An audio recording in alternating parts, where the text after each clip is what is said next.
The deception unveiled. The night sky above Tokyo twinkled with countless stars, but among them, something new caught the attention of amateur astronomer Kenji Tanaka.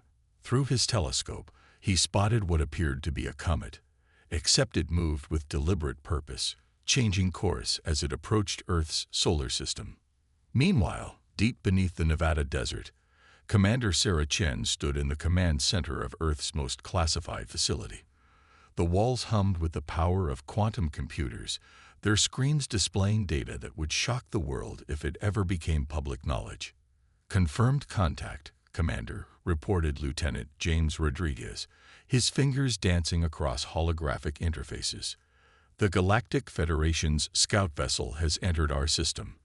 They're broadcasting standard first contact protocols." Sarah's dark eyes narrowed as she studied the tactical display. "Just as our intelligence predicted. They still think we're nothing more than primitives playing with rockets." For over a century, humanity had maintained the greatest deception in history. While the public celebrated primitive space flights and basic satellites, a secret coalition of Earth's governments had developed technology far beyond what any alien civilization could imagine. In 1947, when the first Federation probe had crash-landed in Roswell, humanity discovered they weren't alone. More importantly, they learned about the Federation's practice of subjugating young civilizations, offering guidance that amounted to technological slavery. "Initiate Protocol Omega," Sarah commanded. "It's time to show them what Earth can really do." Across the globe, hidden facilities activated. In the mountains of Antarctica, massive doors opened, revealing underground hangars. Beneath the Pacific Ocean, submarine pens disguised as trenches came alive with activity. And on the dark side of the moon, humanity's greatest secret prepared to reveal itself. The U.S. Phoenix, Earth's first true warship, sat in its lunar base, a sleek predator waiting to strike. Captain Marcus Drake paced the bridge, his crew of 200 running final checks on systems that officially didn't exist. "All departments report ready, Captain," announced his first officer, Commander Elena Volkov. Her Russian accent had faded over years of service in Earth's unified space force, a military branch unknown to the public. Marcus nodded, his weathered face betraying no emotion. "Good. Remember, this isn't just about winning a battle. We're changing the course of human history." Back on Earth, the Federation's diplomatic vessel descended through the atmosphere, its silver hull gleaming in the sunlight. Ambassador Zorak, a tall being with luminescent skin and 4 arms, prepared his standard greeting speech for yet another primitive world. "Such potential," he mused to his aide, "but they're barely past their nuclear age. They'll be grateful for our guidance." In New York, the United Nations had been cleared for what the public believed was humanity's first alien contact. World leaders gathered, their expressions carefully managed to show appropriate awe and wonder. Only a select few knew the truth. President Maria Santos of the United Earth Council, a secret organization above all national governments, watched from a secure bunker as the alien ship landed in Central Park. News helicopters circled overhead, broadcasting the historic moment to billions. "Ambassador Zorak," she said with practiced reverence as the alien emerged, "welcome to Earth. We are honored by your presence." The alien's translator converted her words, and he responded with patronizing benevolence. "The Federation extends its hand in friendship to your young world. We come to guide you into the galactic community." As the surface drama unfolded, Commander Chen coordinated the real operation. "Phoenix, you are go for launch. Maintain stealth protocols until you reach attack position." On the moon, the Phoenix's engines powered up silently. The ship, built with technology reverse-engineered and improved from dozens of crashed alien vessels, slipped from its hidden base like a shadow. Captain Drake watched Earth grow smaller in the viewscreen. "Helm, set intercept course. Weapons, prepare for engagement but maintain cold status. We strike when they least expect it." The Federation vessel remained oblivious, its crew focused on the primitive planet below. They had done this countless times before. Arrive. impress the natives with superior technology, establish control through dependency. It was a proven formula. Ambassador Zorak continued his presentation to Earth's leaders, showing holographic displays of Federation worlds. Your planet possesses valuable resources. In exchange for mining rights and agricultural zones, we offer advanced medical technology and interstellar travel capabilities. President Santos played her role perfectly. Your offer is generous, Ambassador.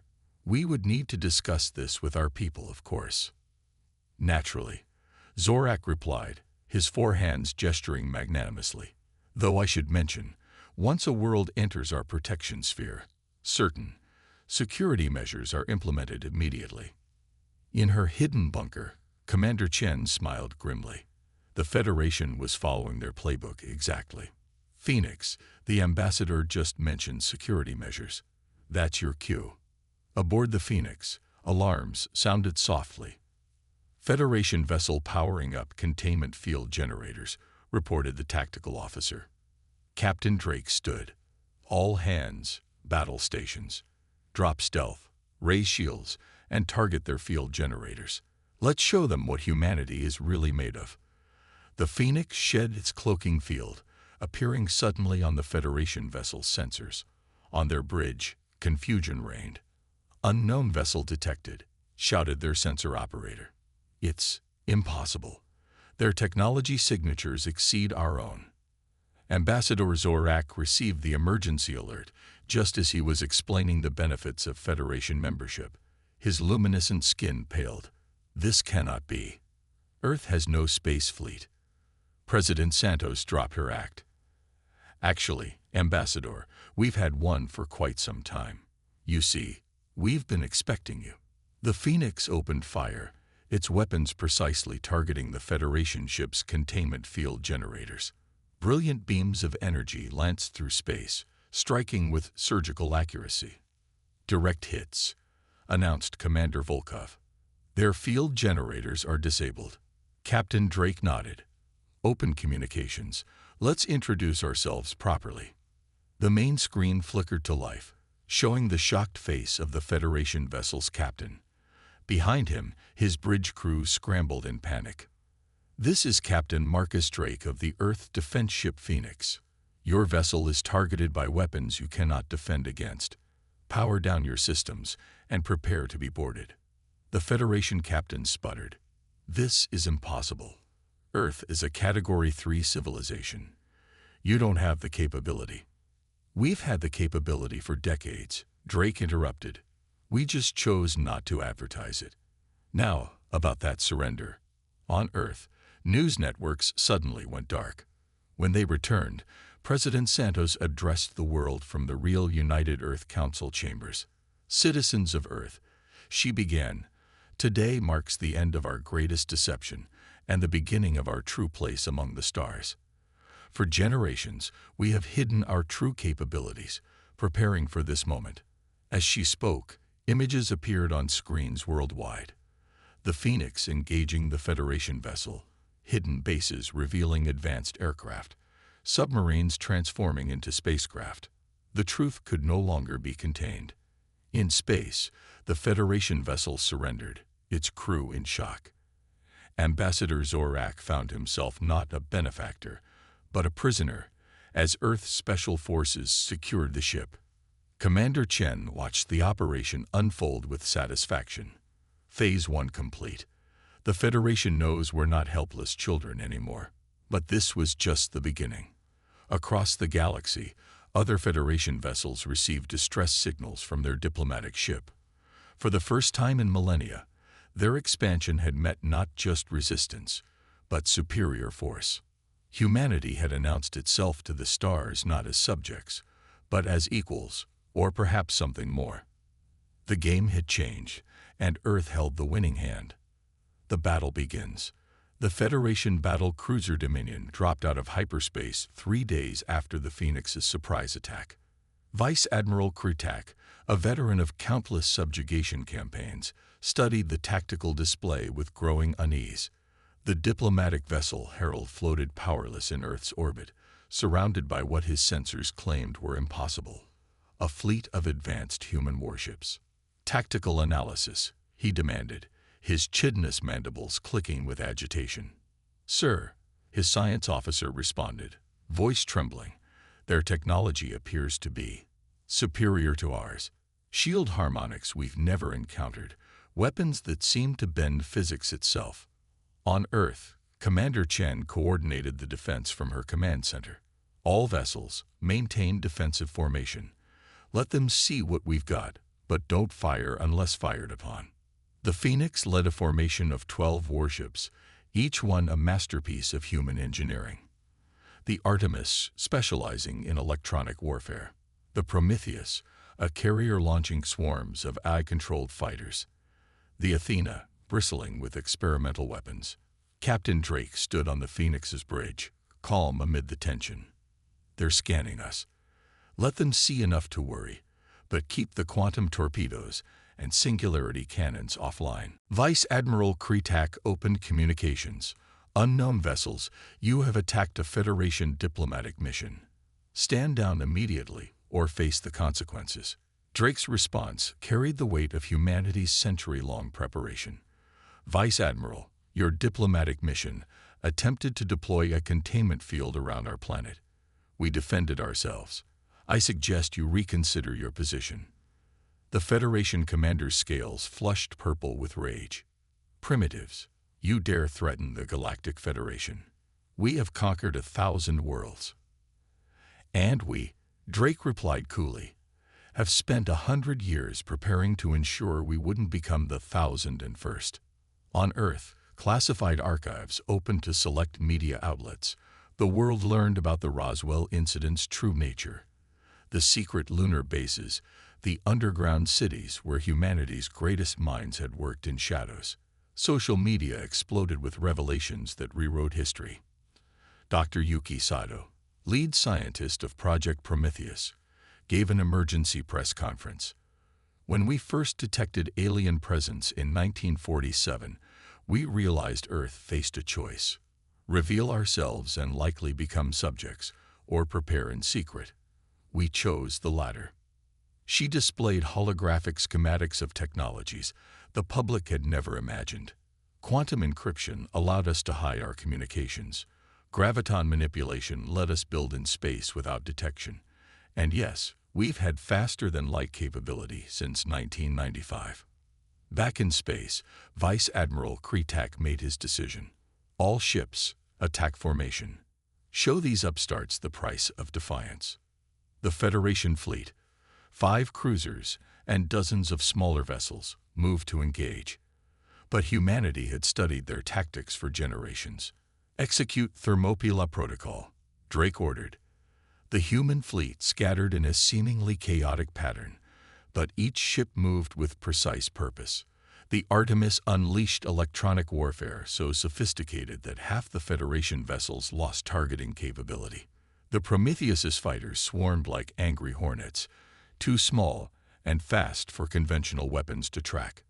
The Phoenix itself dove straight toward the Dominion, shields flaring as it absorbed tremendous firepower. But human shields, based on principles the Federation had never discovered, held firm. Sir, Commander Volkov reported, their weapons are at 340% of expected output, shields holding at 72%. Drake nodded. Return fire. Show them Project Zeus. The Phoenix's main cannon fired, not a beam or projectile, but a focused gravitational wave that rippled through space itself. The Dominion's shields collapsed instantly, and its hull began to buckle. Vice Admiral Kretak watched in horror as his mighty warship crumpled like paper. Impossible. What manner of weapon? Quantum gravity manipulation. Drake answered the unfinished question. We learned it from studying your own engines, then improved it. Surrender now, and we'll rescue your crew. Across the battlefield, similar scenes played out. The Athena deployed weapons that seemed to violate causality itself, hitting targets before they fired. The Hades, Earth's stealth destroyer, appeared inside the Federation formation, causing chaos. In Tokyo, Mumbai, Lagos, and Rio, crowds gathered in streets, watching the battle on massive public screens. For the first time, humanity witnessed its true military might. Fear gave way to pride, confusion to understanding. General Patricia Williams, addressing the United Nations, explained the grand strategy. We knew this day would come. Every technological advance, every secret project, every hidden base, all led to this moment. We didn't seek war, but we prepared for it. The Federation fleet, pride of their military, crumbled before human innovation. Ships designed to intimidate primitive worlds found themselves outmatched by a species that had turned limitation into advantage, secrecy into strength. All vessels, ceasefire, Kretak finally ordered, his voice broken. We yield. As escape pods launched from crippled Federation ships, human vessels moved to rescue operations. Drake opened a channel to the defeated admiral. Your Federation has a choice, he said. Continue treating developing worlds as resources to exploit or recognize that the galaxy has changed. Earth stands ready to defend not just ourselves, but any world threatened by your expansion. In the command center, Shen received reports from across the solar system. Hidden bases on Mars reported full operational status. The asteroid belt facilities confirmed weapons production at maximum capacity. Jupiter's moons housed shipyards already constructing the next generation of warships. Phase 2 complete, she announced. The Federation knows we can fight. Now let's show them we can lead. The battle had lasted less than an hour, but its implications would reshape galactic civilization. News of Earth's victory spread at faster-than-light speeds, reaching worlds that had long chafed under Federation control. On a dozen planets, resistance movements that had operated in shadows for centuries suddenly found hope. The mighty Federation, undefeated in millennia, had met its match in a species they'd dismissed as primitive. Ambassador Zorak, watching from his detention cell, began to understand the magnitude of humanity's deception. You planned this for generations, he said to his guard. The guard, a young woman from Nigeria, smiled. My great-grandmother worked on the first fusion reactors in the hidden cities. My grandmother helped design the Phoenix's engines. My mother trained the first space marines. We all knew this day would come. As Federation prisoners were transferred to secure facilities, Earth's true space fleet continued to reveal itself. From hidden bases throughout the solar system, ships emerged, not dozens, but hundreds. Each one represented technologies that shouldn't have been possible for a primitive world. The galaxy would never be the same. Humanity had not just defended itself, it had shattered the established order. The age of Federation dominance was ending, and something new was beginning. In the depths of space, aboard the crippled Dominion, Vice Admiral Kretak composed his report to Federation High Command. His words would echo through council chambers across the galaxy. Earth is not what we thought. They are not primitives to be guided, but powers to be reckoned with. The old ways are finished. Earth's ascension. 6 months after the Battle of Earth, the Galactic Concordant convened on neutral ground, the ancient space station orbiting the dead star Nexus Prime. Representatives from over 100 worlds gathered, many for the first time in millennia, to witness what many call the end of an era. Admiral Sarah Chen, promoted after the successful defense of Earth, led humanity's delegation. Beside her stood Captain Drake, now commanding Earth's First Fleet, and Ambassador Elena Martinez, formerly a theoretical physicist who had helped develop humanity's gravity weapons. The Federation delegation arrived last, their once proud vessels now escorted by Earth ships. Supreme Chancellor Vorthak, ancient even by galactic standards, entered the great chamber with visible reluctance. For 5,000 years, Vorthak began, his ceremonial robes rustling. The Federation has maintained order in this galaxy.